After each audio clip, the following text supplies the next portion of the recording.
Ganti rugi? Pakai apa? Pakai gaji bersih-bersih toiletmu. Bima Prasetyo, arek Surabaya asli, menginjakan kakinya di Makau dengan satu tekad, mengirim uang pulang. Ia meninggalkan dermaga Tanjung Perak yang panas dan riuh, berganti dengan pelabuhan Makau yang gemerlap, yang di malam hari terlihat seperti sisik naga raksasa yang berkilauan. Sebagai tenaga kerja Indonesia, TKI, dia tahu posisinya. Dia adalah pekerja, bukan turis. Sisa-sisa bau minyak kayu putih dan rokok kretek di bajunya adalah pengingat terakhir dari rumah. Sebelum berganti dengan bau asing dimsum dan air laut. Dia bekerja di dapur sebuah kasino megah, Grand Imperial. Pekerjaannya berat, 12 jam sehari, memotong sayuran dan membersihkan peralatan. Bos dapurnya, seorang koki dari Hong Kong, meneriakinya dalam bahasa Kanton yang tidak ia mengerti. Bima hanya mengangguk, tersenyum, dan bekerja lebih cepat. Dia adalah bagian dari mesin tak terlihat yang membuat kota itu tetap bersinar. Di Surabaya, Bima bukan sekadar tukang potong sayur. Dia adalah Mas Bima, asisten pelatih di Padepokan Pencak Silat Setiabudi. Gurunya, Pak De Cipto, seorang pria tua kurus dengan mata setajam elang, telah memberinya wejangan terakhir. Di negeri orang, Bima, kata Pak De sambil menyeruput kopi pahitnya. Ilmu silat itu bukan di tangan atau kaki, tapi di kepala dan di hati. Gunakan untuk ngemong roso, mengendalikan rasa, bukan untuk ngumbar kuoso, mengumbar kuasa. Bima memegang teguh pesan itu. Dia tinggal di asrama TKI yang sempit, berbagi kamar dengan 4 orang lainnya. Setelah jam kerja, saat teman-temannya melepas lelah dengan bermain kartu atau menelpon keluarga, Bima akan pergi ke atap gedung. Di sana, di bawah lampu neon kasino yang berkedip-kedip, dia berlatih. Dia bergerak tanpa suara. Kuda-kudanya rendah dan kokoh. Napasnya teratur. Gerakan jurus satunya mengalir seperti air. Lembut namun menyimpan kekuatan. Dia tidak berlatih untuk bertarung. Dia berlatih untuk tetap terhubung dengan dirinya sendiri. Untuk menjaga agar Asep dari Surabaya tidak hilang ditelan. Bima, pekerja nomor 734 di Makau. Latihannya adalah meditasi. Dia membayangkan aroma kemenyan dari padepokan, suara gamelan yang samar, dan teriakan, "Hap!" dari adik-adik seperguruannya. Di sini, yang ada hanya suara pendingin udara raksasa dan desingan mobil sport di jalanan di bawah. Dia menutup mata, mencari ketenangan di tengah kebisingan. Rekan-rekan TKI-nya menghormatinya. Mereka melihat Bima sebagai sosok yang tenang dan dewasa, meskipun usianya baru 25 tahun. "Bim, kamu itu kok bisa sabar banget, ya?" tanya Udin, seorang pekerja konstruksi dari Lombok. Bima hanya tersenyum. "Sabar itu nggak ada batasnya, Din. Yang ada batasnya itu nggak sabaran kita," jawabnya, mengutip Pak De Cipto. Di sisi lain kota, di sebuah kon, sasana, kungfu yang megah, seorang pemuda lain berlatih. Namanya Wei Liang. Jika Bima adalah air yang tenang, Wei adalah api yang berkobar. Wei Liang adalah bintang dari perguruan kungfu Five Elements. Dia adalah putra tunggal seorang taipan kasino lokal, yang menyumbang banyak uang ke kon itu.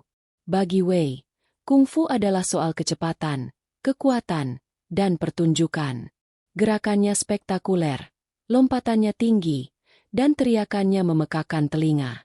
Dia adalah perwujudan wushu modern yang indah sekaligus arogan. Sifunya, Guru Chen, seorang pria tua yang telah melihat pasang surut Makau, sering mengkhawatirkannya. "Wei," kata Sifu Chen suatu hari, "kungfu sejati ada di dalam, bukan di luar. Kecepatan tanpa ketenangan adalah kehancuran." Wei hanya mengangguk hormat. Tetapi dalam hatinya ia mencibir. Ketenangan? Ketenangan tidak memenangkan turnamen. Wei memiliki sekelompok pengikut yang selalu mengekorinya. Mereka mengagumi mobil sportnya, pakaian bermereknya, dan sikapnya yang seenaknya. Bagi Wei, Makau adalah taman bermainnya, dan orang-orang seperti Bima hanyalah figuran yang kabur, tidak layak diperhatikan. Dia sering melihat para pekerja migran, dari Indonesia, Filipina, Vietnam, dengan tatapan jijik. Mereka adalah bayangan yang membersihkan piring-piring kotornya dan memarkir mobilnya. Dia tidak pernah melihat mereka sebagai manusia, hanya sebagai seragam. Suatu sore, Wei dan teman-temannya sedang makan di food court mewah di salah satu mall ayahnya. Mereka tertawa keras, melempar-lempar sumpit, sengaja membuat keributan. Seorang pelayan wanita tua dari Filipina, yang tangannya gemetar, tidak sengaja menumpahkan sedikit air saat menuang teh untuk mereka. Wei berhenti tertawa. Dia menatap pelayan itu dengan dingin. "Tanganmu bau," katanya dalam bahasa Kanton. "Apa kau tidak cuci tangan setelah dari toilet? Ambil ini." Dia melemparkan beberapa lembar uang kertas ke lantai. "Beli sabun. Atau lebih baik, beli tiket pulang ke negaramu." Pelayan itu menangis dalam diam, memunguti uang itu, sementara teman-teman Wei tertawa terbahak-bahak. Bagi Wei, penghinaan adalah bentuk kekuatan. Dia menikmati rasa takut dan rasa hormat yang ditimbulkannya. Dia percaya bahwa Makau adalah milik orang-orang seperti dia, dan para pendatang itu harus tahu diri di mana tempat mereka. Ironisnya, si Fu Chen selalu mengajarkan tentang kerendahan hati. "Semakin tinggi ilmumu, semakin harus kau merunduk," katanya. Wei merunduk di depan si Fu Chen, tetapi hanya untuk melompat lebih tinggi lagi saat sang guru tidak melihat.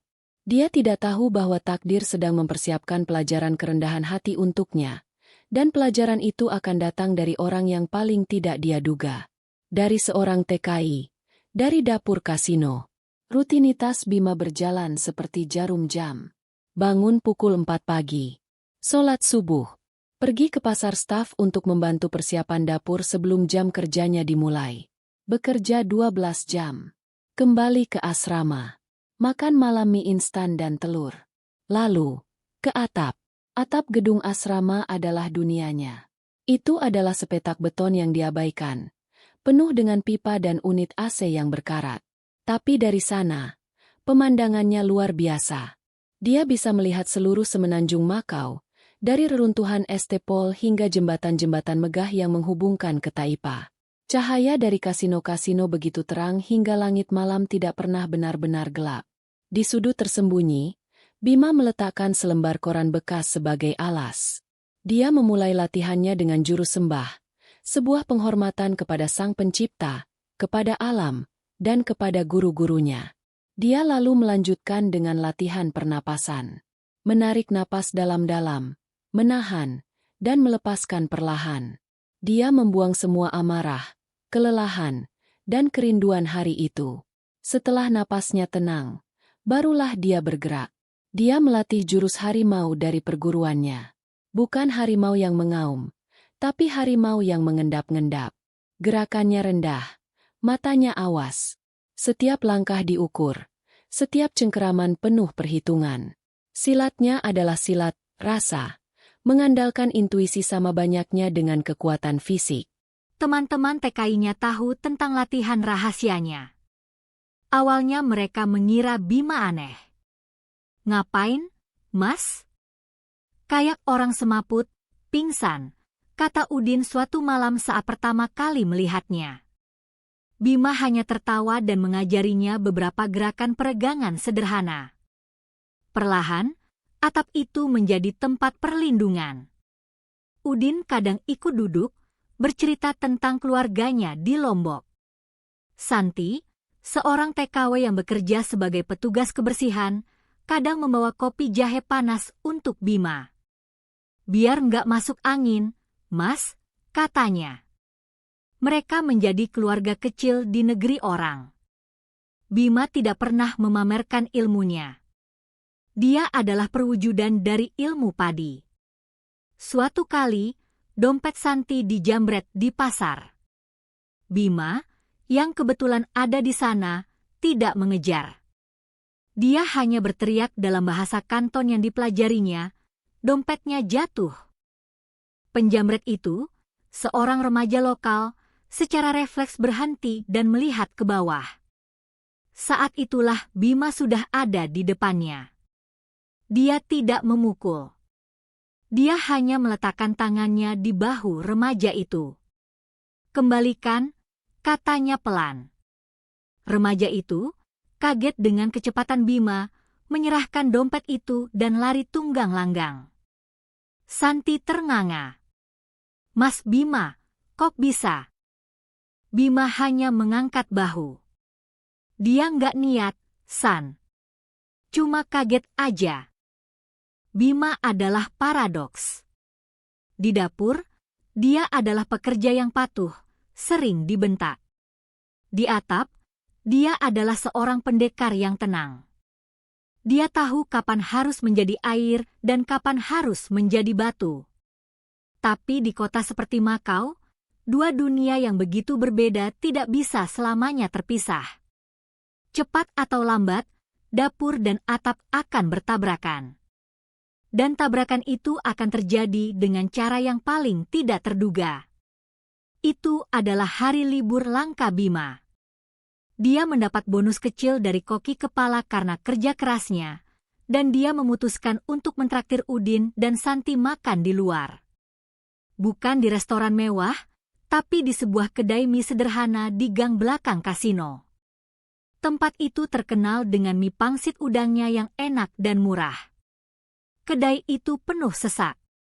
Udara dipenuhi uap panas dan obrolan dalam berbagai bahasa. Bima, Udin, dan Santi berhasil mendapatkan meja di sudut. Mereka tertawa, bercanda dalam bahasa Indonesia, menikmati jeda singkat dari kerja keras. Bima merasa hampir normal, hampir seperti di rumah. Di meja lain, di dekat pintu masuk, duduklah Wei Liang dan dua temannya. Mereka jelas tidak biasa di tempat seperti ini. Mereka ada di sana karena Wei sedang berpetualang, mencari makanan otentik untuk dipamerkan di media sosialnya. Dia mengenakan jaket kulit yang harganya lebih mahal dari gabungan gaji Bima, Udin, dan Santi selama setahun. Bima selesai makan lebih dulu. Dia pamit ke kasir untuk membayar. "Kalian tunggu sini, aku yang traktir," katanya sambil tersenyum. Dia berjalan menuju kasir, melewati meja Wei. Gang di antara meja-meja itu sempit. Tepat saat Bima melintas, Wei, yang sedang tertawa sambil menyandarkan kursinya, tiba-tiba mendorong kursinya ke belakang tanpa melihat. Kaki kursi itu menghantam kaki Bima. Bima, yang sedang memegang dompet, tersandung. Dia tidak jatuh, tetapi untuk menjaga keseimbangan, tangannya secara refleks terulur dan menabrak meja Wei. Satu mangkuk kuah mie yang masih panas tumpah. Tidak mengenai Wei, tapi membasahi lengan jaket kulit mahalnya. Seluruh kedai mie terdiam. Suara sumpit jatuh pun bisa terdengar. Udin dan Santi menahan napas di meja mereka. Bima membeku. Dia menatap noda kuah di jaket Wei, lalu menatap wajah Wei. Wei Liang melihat lengan jaketnya dengan ekspresi tidak percaya. Perlahan, dia mengangkat kepalanya. Matanya sedingin es. "Kau," bisiknya. "Maaf, Tuan, saya tidak sengaja," kata Bima dalam bahasa Kanton yang terbata-bata. Dia meraih serbet dari meja, berusaha membersihkan noda itu. "Sungguh, saya minta maaf." Wei menepis tangan Bima dengan kasar.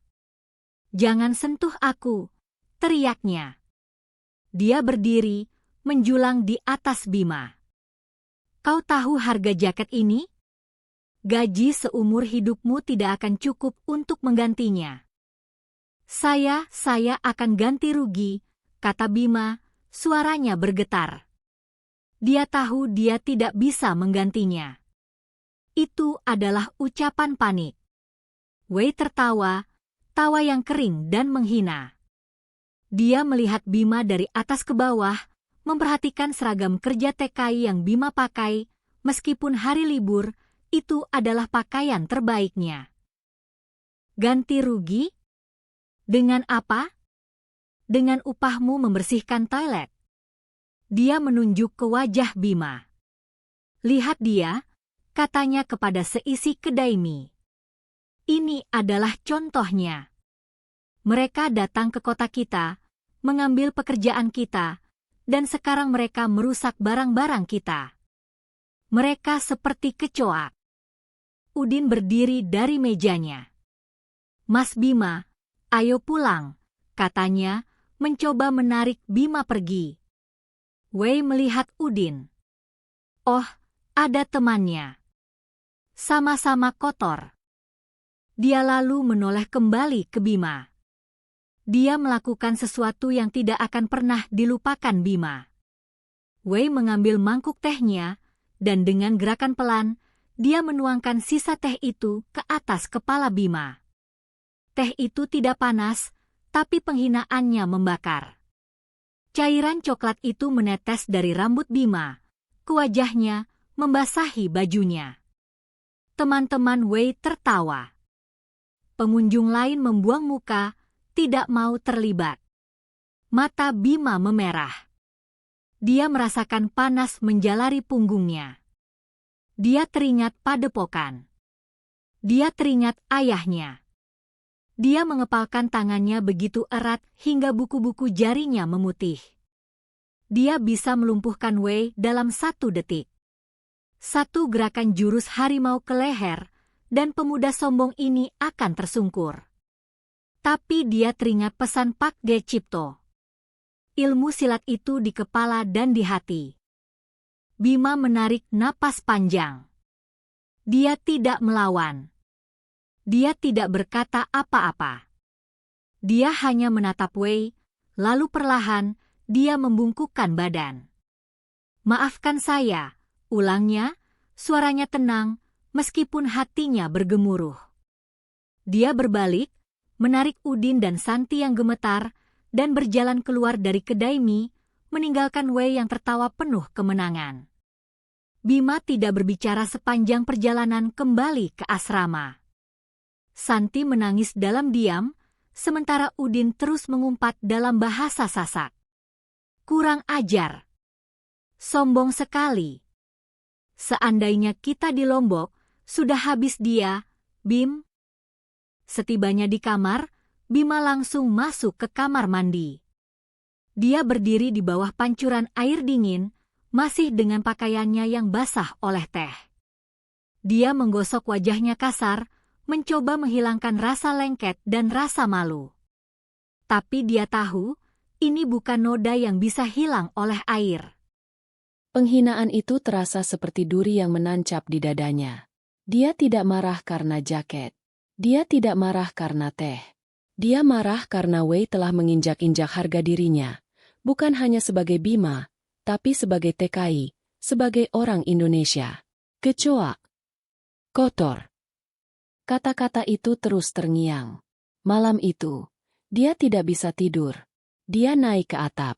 Dia mencoba berlatih untuk menenangkan diri, tapi gerakannya kacau. Kuda-kudanya goyah. Nafasnya tersengal. Amarahnya terlalu besar. Dia memukul pilar beton dengan tinjunya. Sekali, 2 kali, hingga kulitnya terkelupas dan berdarah. Dia bersandar di dinding, terengah-engah. Dia malu pada dirinya sendiri. Dia malu karena dia marah. Pak De Cipto mengajarkan bahwa seorang pendekar sejati tidak dikuasai oleh amarah. Tapi dia juga malu karena dia tidak melakukan apa-apa. Arek Surabaya macam apa dia? Wani, berani, adalah bagian dari darahnya. Tapi tadi dia hanya diam seperti patung. Ini bukan Surabaya, Bim. Dia mengingatkan dirinya sendiri. Ini Makau. Kau di sini untuk ibumu. Kau di sini untuk biaya sekolah adikmu.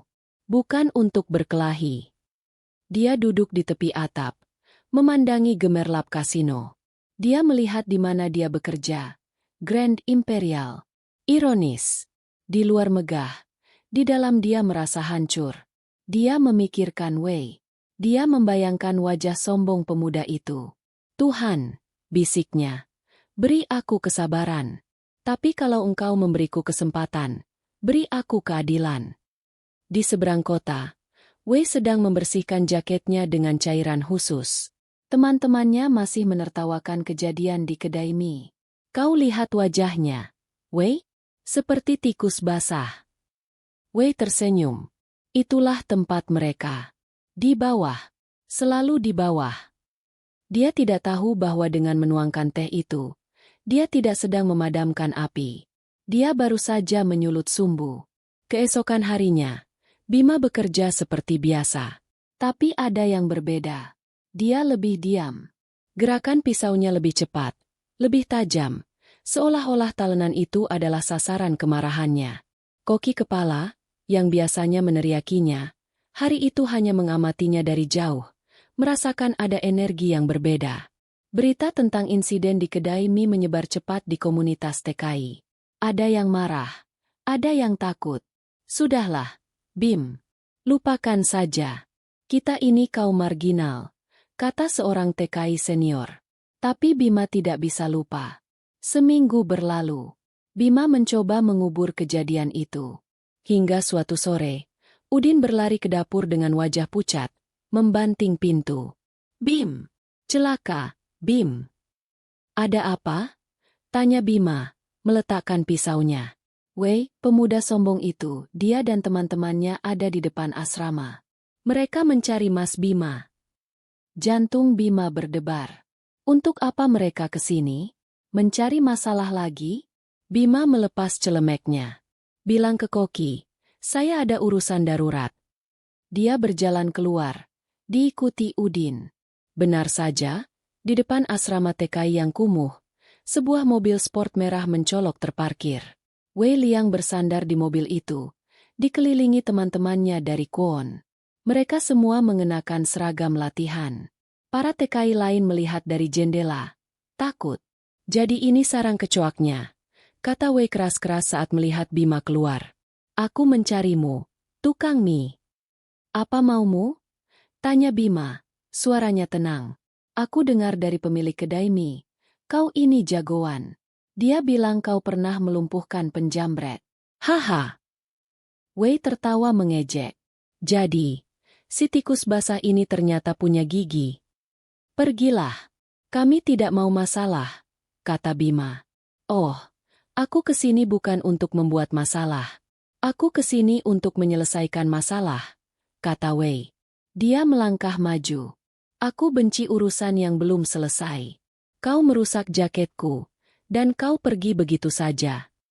Aku sudah minta maaf, kata Bima. Maaf tidak cukup, desis Wei. Di Makau, kehormatan dibayar dengan kehormatan. Aku menantangmu. Seni bela diri negaramu, apa itu? Silat? Melawan kungfuku. Bima tertegun. Aku tidak mau berkelahi. Pengecut. Ejek salah satu teman Wei. Wei tersenyum licik. Bukan berkelahi. Ini sparring persahabatan. Di Kwon Shifuku. Lusa, jika kau tidak datang, itu berarti kau mengakui bahwa kau, negaramu, dan silatmu semuanya adalah sampah. Tantangan itu terlempar. Ini bukan lagi soal jaket. Ini bukan lagi soal Bima. Wei telah menghina silat. Dia telah menghina Indonesia. Di belakang Bima, Udin dan TKI lainnya mengepalkan tangan. Bima menatap Wei. Kali ini, matanya tidak goyah. Dia teringat Pak De Cipto. Ada saatnya kau harus menjadi air. Tapi ada saatnya, Bima, kau harus menjadi gunung. Bima menarik napas. Baik, katanya. Aku terima. Wei kembali ke Kwon dengan penuh kemenangan. Dia menerimanya. Sifu.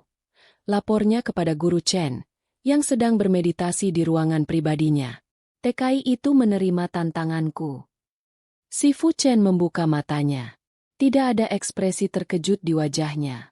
Dia sudah mendengar tentang insiden di kedai mie. Pemilik kedai itu adalah teman lamanya, dan dia telah menceritakan segalanya, termasuk bagaimana Bima menolak untuk melawan. Dan kau bangga akan hal ini, Wei? Tanya Sifu Chen, suaranya lembut. Tentu saja. Aku akan memberinya pelajaran. Menunjukkan padanya kekuatan kungfu 5 elemen. Kata Wei. Pelajaran apa yang akan kau berikan, Wei? Pelajaran bahwa kau lebih kuat dari seorang pekerja dapur? Pelajaran bahwa kau bisa mengintimidasi seseorang yang gajinya lebih kecil darimu. Sifu Chen berdiri. Kau menggunakan kungfu untuk mempermalukan orang yang lebih lemah. Kau mempermalukan Kwon ini. Wei terkejut. Tapi, Sifu dia menghina. Dia menumpahkan mie. Potong Sifu Chen. Dan kau menuangkan teh di kepalanya. Siapa yang lebih terhina? Dia. Yang dia menahan malu? Atau kau? Yang bertindak seperti anak kecil manja? Wajah Wei memerah. Sifu, Anda tidak mengerti. Ini soal kehormatan. Kehormatan apa? Sifu Chen berjalan ke jendela. Aku mengizinkan pertandingan ini. Tapi bukan karena aku mendukungmu. Aku ingin melihat sesuatu. Melihat apa, Sifu? Melihatku menghancurkannya. Tidak, kata Sifu Chen. Aku ingin melihatmu. Dan aku ingin melihat. Sifu Chen adalah master sejati. Dia tahu bahwa di dunia ini ada banyak jalan menuju kebenaran. Dia pernah mendengar tentang pencak silat. Sebuah seni kuno dari selatan. Brutal namun penuh spiritualitas. Dia pernah melihatnya sekali, puluhan tahun lalu di Singapura, dan dia tidak pernah melupakannya. Berbeda dengan wushu yang indah, silat yang dilihatnya adalah murni efisiensi. Dia curiga, pekerja dapur yang menolak bertarung di kedai mie itu, dia mungkin bukan sekadar pekerja dapur. Seseorang yang bisa menahan amarah sebesar itu adalah seseorang yang memiliki disiplin baja. Persiapkan dirimu, Wei, kata Sifu Chen. Tapi jangan persiapkan untuk menang. Persiapkan untuk belajar. Wei tidak mengerti kata-kata Sifunya. Dia mengira Sifunya sedang mengujinya. Dia membungkuk. Saya akan membuatnya tidak bisa berdiri. Sifu, saya akan membawa kehormatan bagi Kwon. Saat Wei pergi, Sifu Chen menghela napas. Bocah bodoh, gumamnya. Kehormatan tidak diambil dengan memukul. Kehormatan diberikan oleh mereka yang melihatmu. Dia memanggil asistennya. Cari tahu semua tentang pemuda Indonesia itu. Bima Prasetyo. Cari tahu tentang pencak silat. Sifu Chen tidak tertarik pada pertarungan. Dia tertarik pada kebenaran. Bima duduk di ranjangnya, menatap ponsel di tangannya. Dia harus memberitahu gurunya. Dalam tradisi padepokan, sebuah pertarungan, bahkan sparring, yang membawa nama perguruan harus mendapat restu. Dia menekan nomor Pak De Cipto. Jantungnya berdebar lebih kencang daripada saat ditantang Wei. Di Surabaya, hari masih sore. Assalamualaikum, Bima. Suara serak Pak De Cipto terdengar di seberang. Tumben. Le. Biasanya akhir bulan. Waalaikumsalam, Pak De. Suara Bima bergetar. Saya ada masalah. Bima menceritakan semuanya. Dari A sampai Z. Dari insiden kedai mie, penghinaan teh, hingga tantangan di depan asrama. Dia tidak melebih-lebihkan. Tidak juga mengurangi. Dia menceritakan bagaimana dia menahan diri, dan bagaimana dia akhirnya menerima tantangan itu. Ada keheningan panjang di seberang telepon. Bima hanya bisa mendengar suara jangkrik dari Surabaya. Pak De, apa saya salah? Tanya Bima akhirnya. Pak De Cipto terdengar menghela napas berat. Bima, kamu ingat pelajaran tentang sumur? Sumur? Bima ingat. Itu adalah salah satu filosofi dasar. Air di sumur itu tenang, Pak De. Tapi kalau dilempar batu, dia membalas dengan riak. Dan di dasarnya, dia menyimpan kekuatan yang memberi kehidupan. Benar, kata Pak De Cipto. Dan air itu nggak pernah sombong. Dia selalu cari tempat yang lebih rendah. Tapi dia bisa menghancurkan batu yang paling keras. Jadi saya harus jadi air. Pak De, kamu sudah jadi air. Bima, waktu kamu diam di kedai mie, kamu sudah tunjukkan ketenangan sumur. Tapi, Pak De Cipto berdeham. Ada kalanya sumur itu harus ditimba. Ada kalanya dia harus menunjukkan kekuatannya, bukan untuk merusak, tapi untuk membersihkan. Membersihkan apa? Pak De. Membersihkan pandangan yang kotor. Membersihkan kesombongan. Pemuda itu, dia tidak menghinamu, Bima. Dia menghina dirinya sendiri. Dia melempar batu ke sumurnya sendiri. Pak De, jadi, apa saya boleh? Kamu menerima tantangan itu bukan karena kamu marah. Kamu terima karena kehormatan silat diinjak-injak, kata Pak De Cipto. Ini bukan lagi soal kamu, Bima. Ini soal padepokan. Ini soal Indonesia. Saya mengerti, Pak De. Lawan dia. Tapi jangan pakai amarah. Pakai rasa emu. Tunjukkan padanya, tunjukkan pada mereka semua, apa itu pencak silat. Jangan sakiti dia jika tidak perlu. Tapi buat dia mengerti. Nggih, Pak De. Saya akan pegang. Satu lagi, kata Pak De Cipto, suaranya melembut. Jangan lupa, sebelum masuk arena, bacaanmu yang biasa. Al-Fatihah, Pak De. Bukan. Kulo nun, permisi. Kau bertamu di rumah orang. Tunjukkan sopan santun. Bahkan saat kau akan membersihkan rumah itu. Telepon ditutup. Bima merasa beban di pundaknya terangkat. Dia tidak lagi sendiri. Restu dari Surabaya telah tiba. Malam itu, di atap, latihannya berbeda. Gerakannya tenang, tajam, dan beralasan. Udin dan Santi menjadi manajer tim dadakan Bima. Santi, yang paling fasih berbahasa Inggris, ditugaskan untuk menghubungi Kwon 5 elemen dan mengkonfirmasi kehadiran mereka. Udin, di sisi lain, mengambil tugas yang lebih penting, logistik.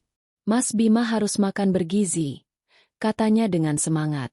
Dia berlari ke pasar terdekat, menggunakan uang tabungannya untuk membeli telur ayam kampung, madu, dan jahe.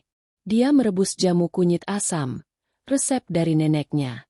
Ini, untuk stamina. Komunitas TKI di asrama terbelah. Ada yang takut. Bagaimana kalau Bima kalah? Bagaimana kalau dia cacat?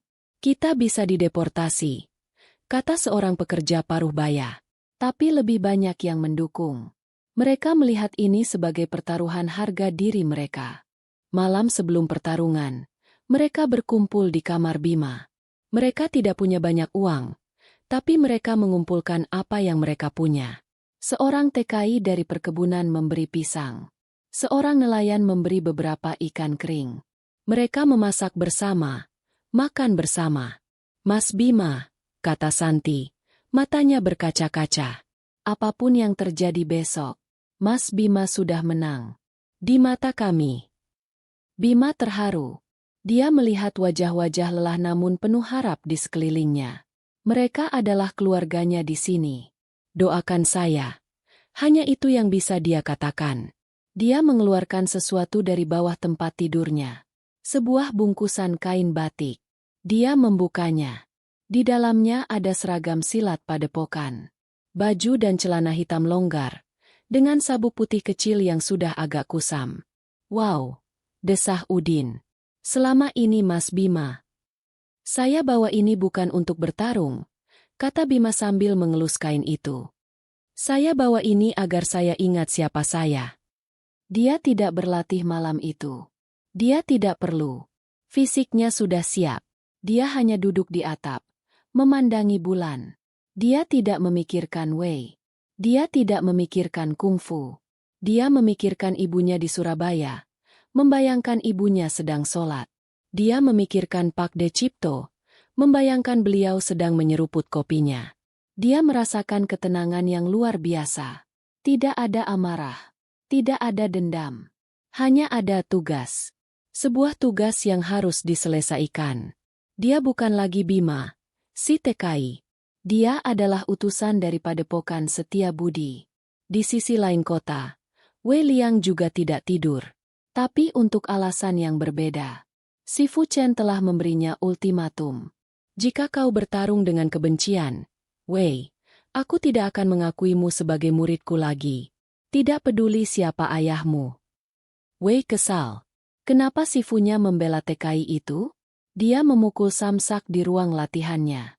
Aku akan menghancurkannya. Geramnya. Cepat. Agar Sifu melihat betapa tidak berartinya dia. 2 petarung. 2 malam tanpa tidur. 1 didorong oleh kesombongan. 1 lagi didorong oleh kehormatan. Fajar di Makau akan segera tiba. Pukul 9 pagi. Kwon 5 elemen sudah ramai. Berita tentang TKI menantang Kungfu Makau telah menyebar. Murid-murid Sifu Chen memenuhi ruangan. Ada yang penasaran, kebanyakan mencemooh.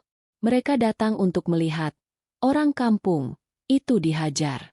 Wei Liang sudah ada di tengah arena, melakukan pemanasan. Dia mengenakan seragam sutra merah cerah. Gerakannya eksplosif dan indah. Setiap tendangan dan lompatan diiringi sorakan dari teman-temannya. Dia adalah bintang di panggungnya.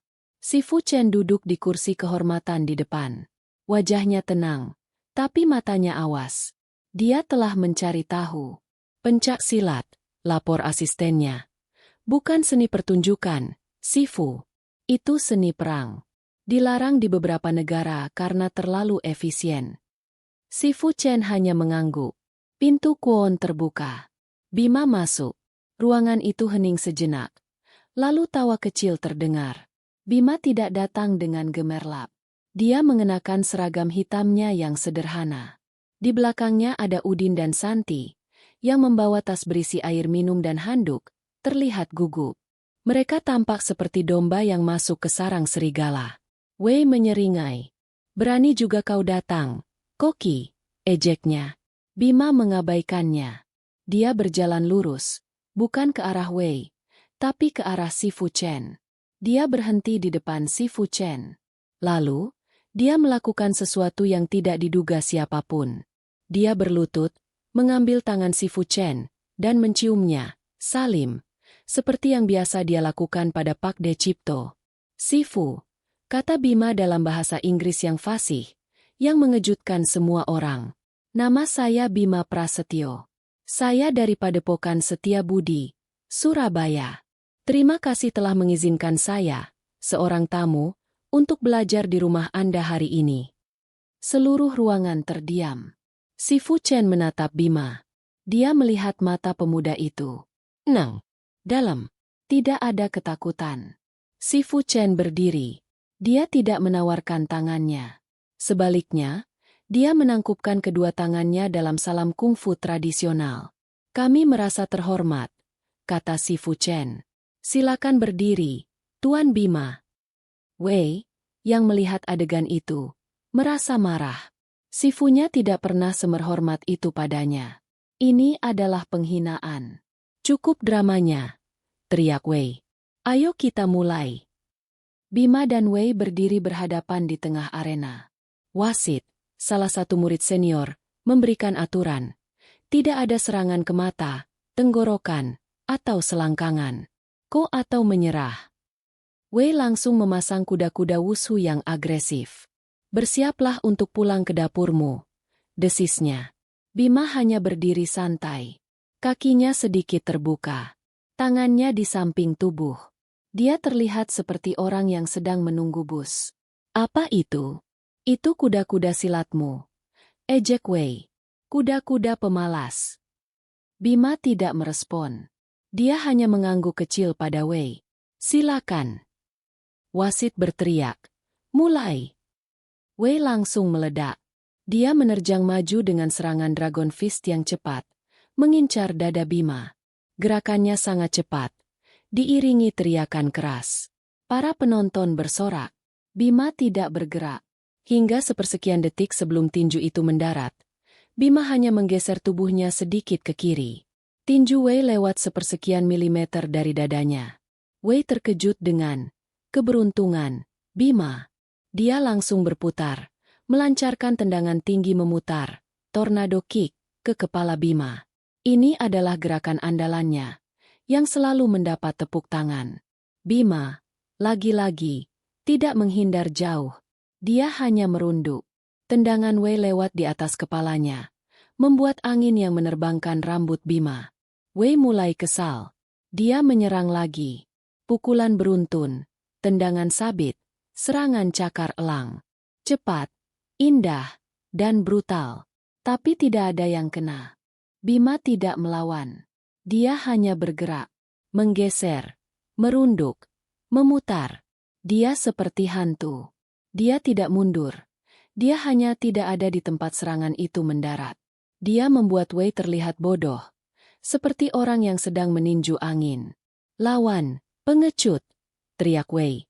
Napasnya mulai terengah-engah. Menyerang terus-menerus tanpa hasil menguras tenaga. Mas Bima, hajar dia, teriak Udin dari pinggir. Tapi Santi membekap mulutnya. Si Fu Chen, dari kursinya, mencondongkan tubuh ke depan. Dia tidak melihat seorang pengecut. Dia melihat seorang master. Gerakan Bima sangat efisien. Dia tidak membuang tenaga. Setiap geseran kaki, setiap putaran pinggul, adalah inti dari pertahanan silat. Dia bukan menghindar. Dia mengosongkan diri. Wei semakin marah. Dia melompat, mencoba serangan flying kick yang spektakuler. Bima, untuk pertama kalinya, bergerak maju. Dia tidak menghindari serangan itu. Dia masuk ke dalam serangan. Saat Wei di udara, Bima menyapukan kakinya dengan rendah di lantai. Teknik sapuan yang sederhana.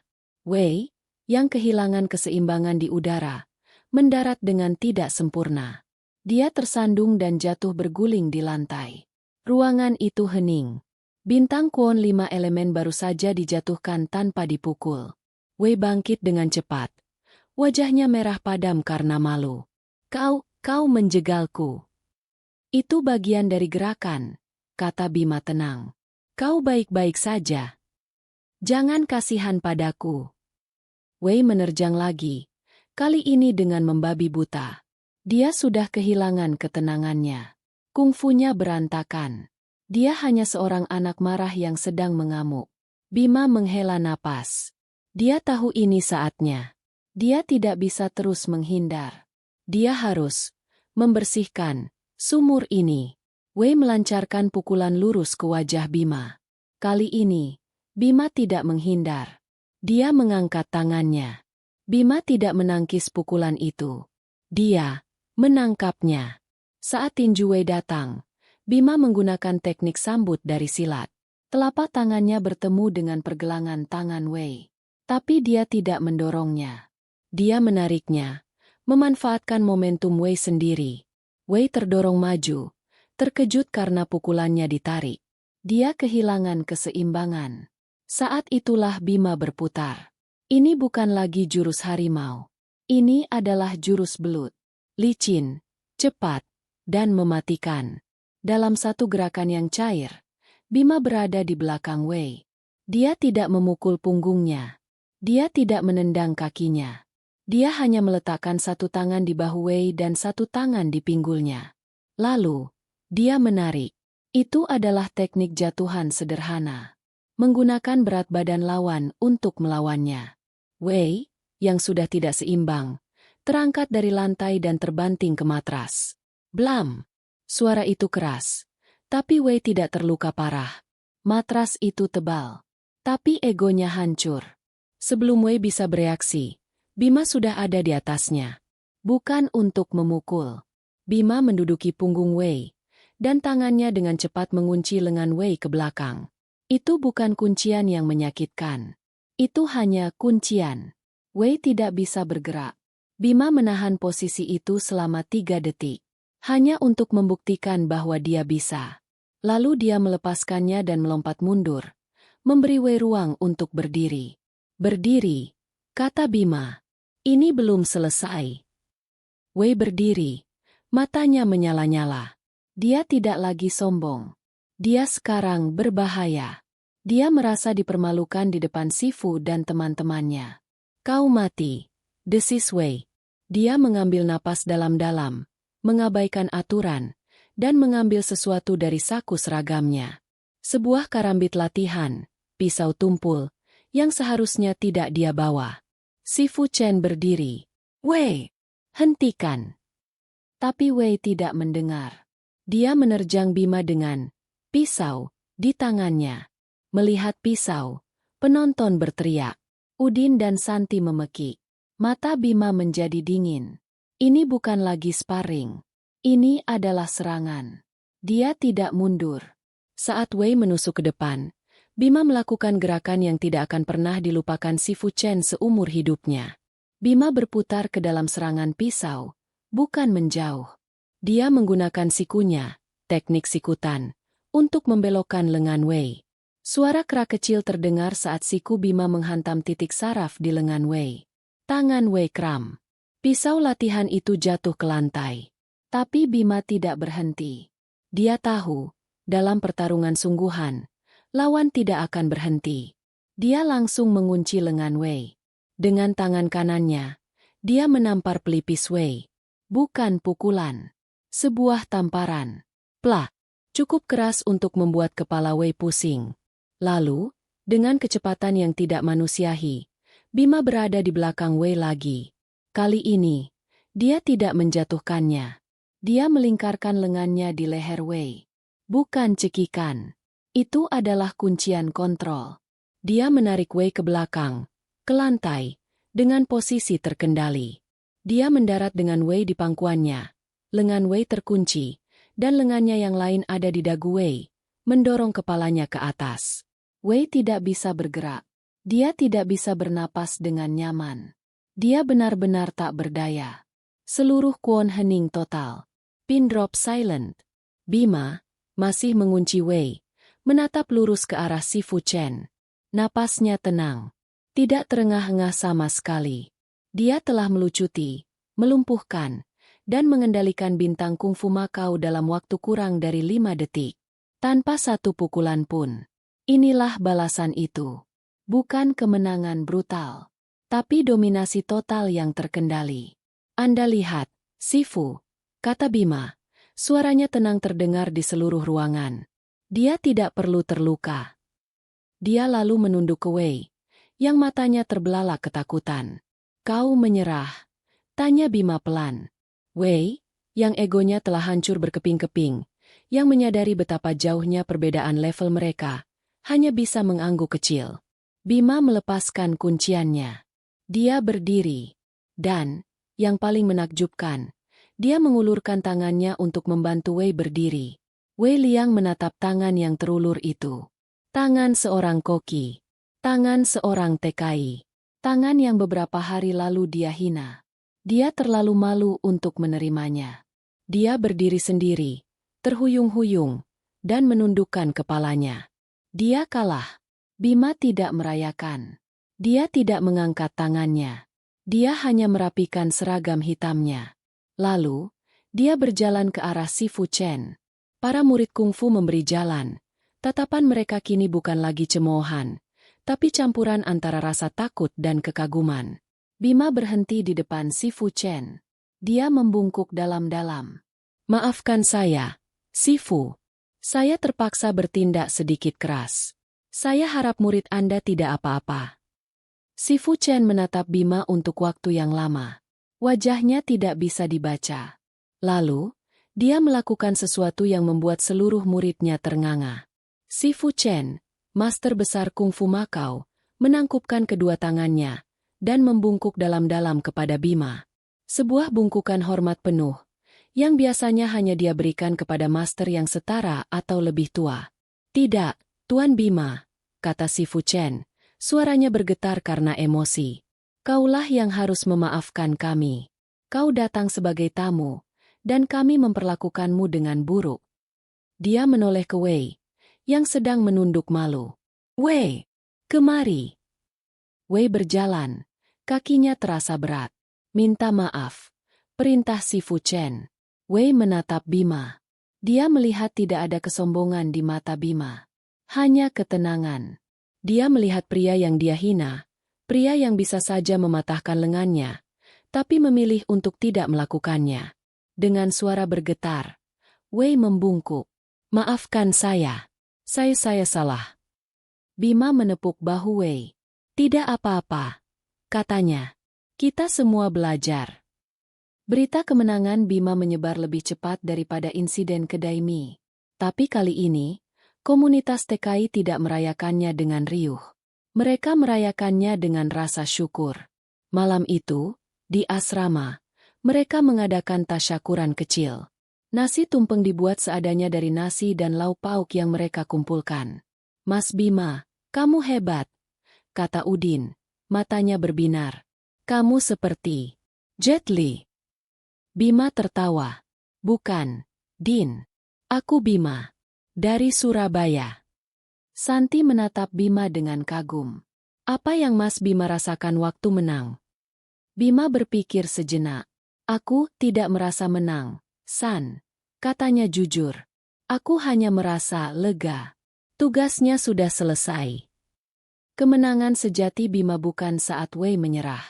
Kemenangan sejatinya adalah saat dia berhasil mengalahkan amarahnya sendiri di kedai mie itu. Apa yang terjadi di Kwon hanyalah epilog. Keesokan harinya, Bima kembali bekerja di dapur. Dia kembali memotong sayuran. Koki kepala dari Hong Kong datang menghampirinya. Dia tidak meneriakinya. Dia hanya menepuk punggung Bima. Kerja bagus, katanya dalam bahasa Inggris yang kaku. Ternyata, si Fu Chen telah menelpon pemilik kasino, ayah Wei Liang, dan menceritakan segalanya. Pemilik kasino, yang malu dengan kelakuan anaknya, meminta maaf secara pribadi kepada manajemen kasino atas nama Bima. Di Kwon 5 Elemen, suasananya muram. Wei tidak dihukum. Si Fu Chen memberinya hukuman yang lebih berat. Dia harus membersihkan seluruh Kwon sendirian selama sebulan. Saat sedang mengepel lantai, Bima datang menemuinya. Wei kaget melihatnya. Mau apa kau?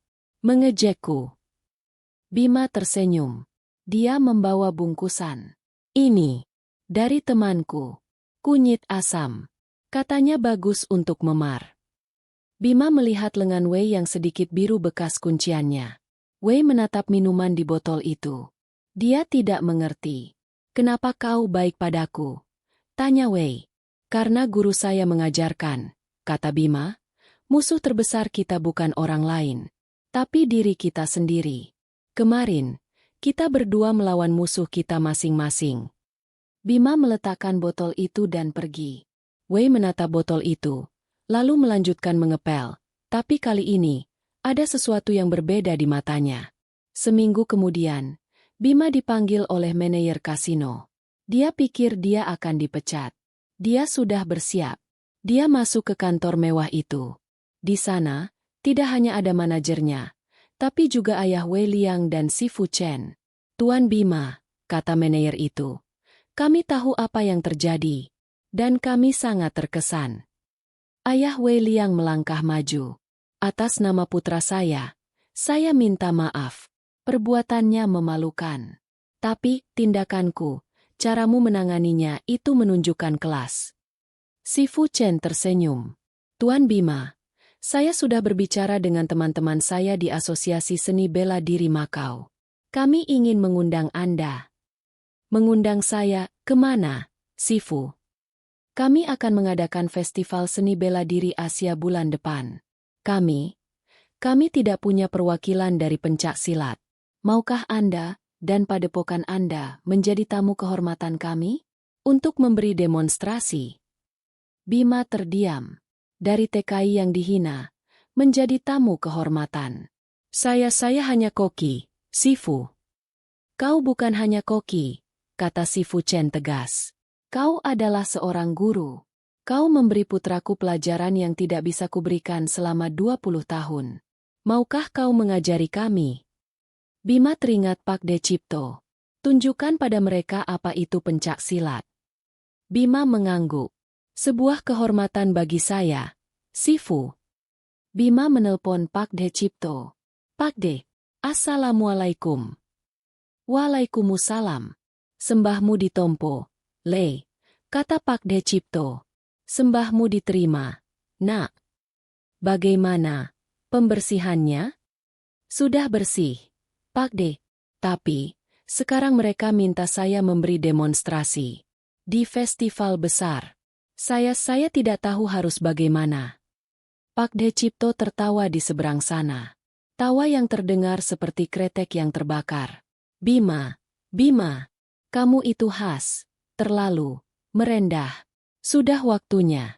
Tunjukkan pada mereka. Bukan hanya jurus. Lalu apa, Pak De? Tunjukkan adabnya. Tunjukkan sembahnya. Tunjukkan filosofinya. Tunjukkan bahwa silat itu bukan hanya soal mematahkan tulang, tapi soal menyambung persaudaraan. Tapi saya sendirian, Pak De. Kamu tidak sendiri, kata Pak De. Kamu bawa nama Setiabudi. Kamu bawa nama Surabaya. Kamu bawa nama Indonesia. Nggih, Pak De. Oh ya, Bima. Ya, Pak De. Kalau mereka tanya jurus apa yang kau pakai untuk mengunci bocah sombong itu? Ya. Bilang saja itu jurus kunci urip, jurus kunci kehidupan. Kau mengunci amarahnya, dan membuka mata hatinya. Bima tertawa. Gurunya memang ada-ada saja. Tapi dia tahu maksudnya. Dia merasa siap. Bima meminta izin Sifu Chen untuk berlatih di Kwon 5 Elemen di malam hari, karena atap asrama terlalu kecil untuk persiapan festival. Sifu Chen tidak hanya mengizinkan, dia memberikan kunci Kwon kepada Bima. Ini rumahmu juga sekarang, kata Sifu Chen. Saat Bima berlatih, beberapa murid kungfu yang dulu mencemoohnya, kini mengamatinya dari jauh. Gerakan Bima, yang dulu mereka anggap aneh, kini terlihat mematikan. Suatu malam, Wei, yang sudah selesai masa hukumannya, mendekati Bima. Bolehkah aku melihat? Tanya Wei, canggung. Bima tersenyum. Silakan. Mau coba? Selama seminggu penuh, Bima mengajari Wei dasar-dasar silat. Kuda-kuda. Teknik pernapasan. Wei adalah murid yang cepat. Dia tidak lagi sombong. Dia haus belajar. Aneh, kata Wei saat mencoba kuda-kuda rendah. Di kungfu, kami diajari untuk tegak. Ini terasa sangat membumi. Itulah intinya, kata Bima. Silat mengambil kekuatan dari bumi, dari ibu pertiwi. Kita merendah, agar kita kokoh. Sifu Chen mengamati dari jauh, senyum tersungging di wajahnya. Dia melihat dua muridnya, yang satu mengajar, yang satu belajar. Dia tidak lagi melihat TKI dan tuan muda. Dia melihat dua seniman bela diri yang saling menghormati. Hari festival tiba. Arena dipenuhi oleh perwakilan dari berbagai negara. Ada karate dari Jepang, taekwondo dari Korea, Muay Thai dari Thailand, dan tentu saja, Wushu dari Tiongkok dan Makau. Bima menunggu di belakang panggung. Dia bukan lagi koki. Dia mengenakan baju silat kebesaran padepokannya, lengkap dengan udeng, ikat kepala, khas Jawa Timuran. Udin dan Santi ada di sana sebagai tim pendukung resminya, memegang bendera merah putih kecil. Tuan Bima, panggil pembawa acara. Perwakilan dari pencak silat, Indonesia. Bima melangkah ke atas panggung. Dia tidak membawa senjata. Dia tidak membawa musik. Dia hanya membawa dirinya sendiri. Dia memulai dengan jurus sembah. Menghormati penonton di 4 penjuru. Penonton, yang terbiasa dengan gerakan akrobatik, sedikit bingung. Lalu Bima bergerak. Dia tidak melakukan salto. Dia tidak berteriak. Dia menampilkan jurus harimaunya. Lambat, mengendap-endap. Lalu tiba-tiba meledak dalam satu gerakan cepat. Lalu tenang lagi. Penonton terhipnotis. Mereka belum pernah melihat yang seperti ini. Ini bukan tarian. Ini bukan pertarungan. Ini adalah sesuatu yang lain. Sesuatu yang purba. Bima berhenti di tengah panggung. Pencak silat, katanya dalam bahasa Inggris. Suaranya diperkuat oleh mikrofon. Bukan tentang pertarungan. Ini tentang harmoni. Harmoni dengan diri sendiri, dengan alam, dan dengan sesama. Untuk menunjukkan itu, lanjut Bima, saya tidak akan tampil sendiri. Saya ingin mengundang seorang teman. Penonton bingung. Bima menoleh ke pinggir panggung. Wei Liang, ayo. Wei, mengenakan seragam kungfunya, berjalan ke atas panggung. Penonton terkejut. Bintang lokal mereka. Naik panggung bersama TKI itu? Kungfu, kata Wei, mengambil mikrofon, adalah tentang kekuatan dan presisi. Silat, sambung Bima, adalah tentang aliran dan rasa. Mereka bilang, kata Wei. Api, kungfu, dan air, silat, tidak bisa bersatu. Hari ini, kata Bima, kami akan tunjukkan bahwa mereka bisa. Apa yang mereka tampilkan selanjutnya membuat seluruh arena berdiri. Itu bukan pertarungan. Itu adalah demo. Wei menyerang dengan gerakan kungfu yang cepat dan indah. Bima menangkap serangan itu dan mengubahnya menjadi gerakan silat yang mengalir. Pukulan Wei diubah Bima menjadi putaran. Tendangan Wei diubah Bima menjadi kuncian yang lembut. Mereka bergerak bersama, seperti yin dan yang, api dan air, kungfu dan silat. Mereka tidak saling melawan. Mereka menari.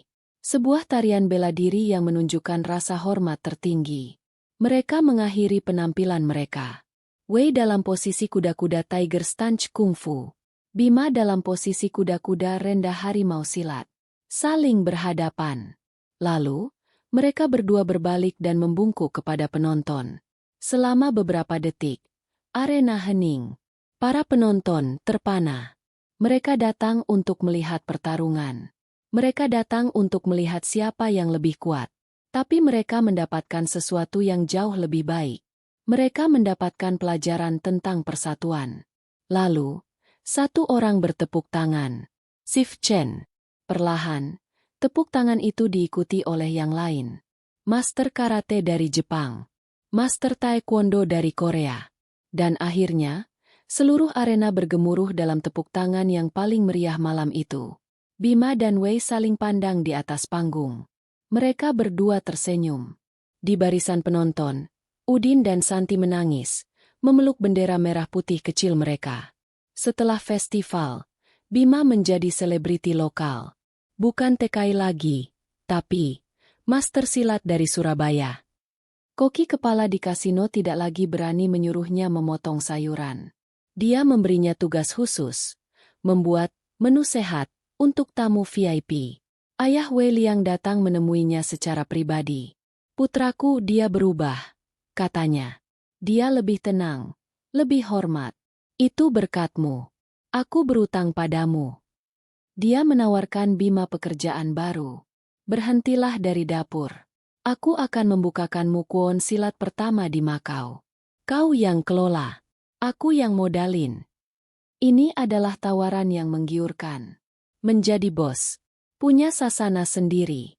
Bima memikirkannya. Dia menelpon Pak De Cipto.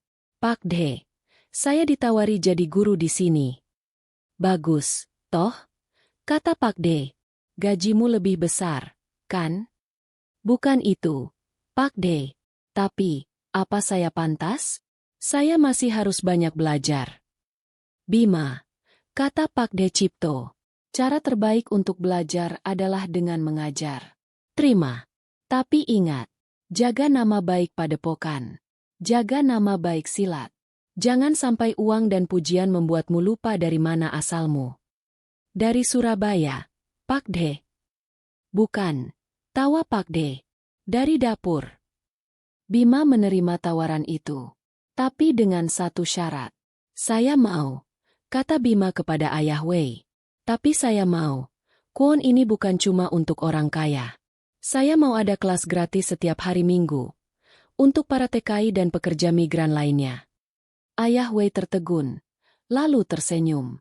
Kau memang guru sejati.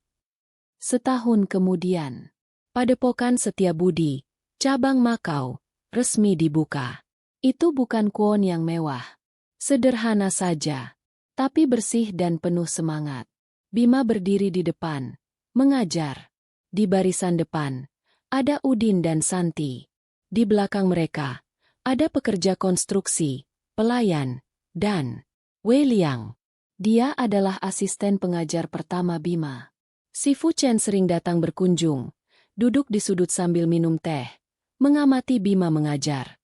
Dia dan Pak De Cipto bahkan sudah saling berkirim surat, lewat email, mendiskusikan filosofi bela diri. Bima masih mengirim uang ke Surabaya. Tapi sekarang jumlahnya lebih banyak. Dia sudah merenovasi rumah ibunya. Suatu sore, setelah latihan, Wei bertanya padanya, Bima, apa kau tidak rindu rumah? Bima, yang sedang menyapu lantai padepokan, tersenyum. Dia melihat ke sekeliling. Dia melihat Udin yang tertawa, Santi yang membantunya, Wei yang kini memanggilnya, Mas Bima. Aku tidak perlu rindu, Wei, kata Bima.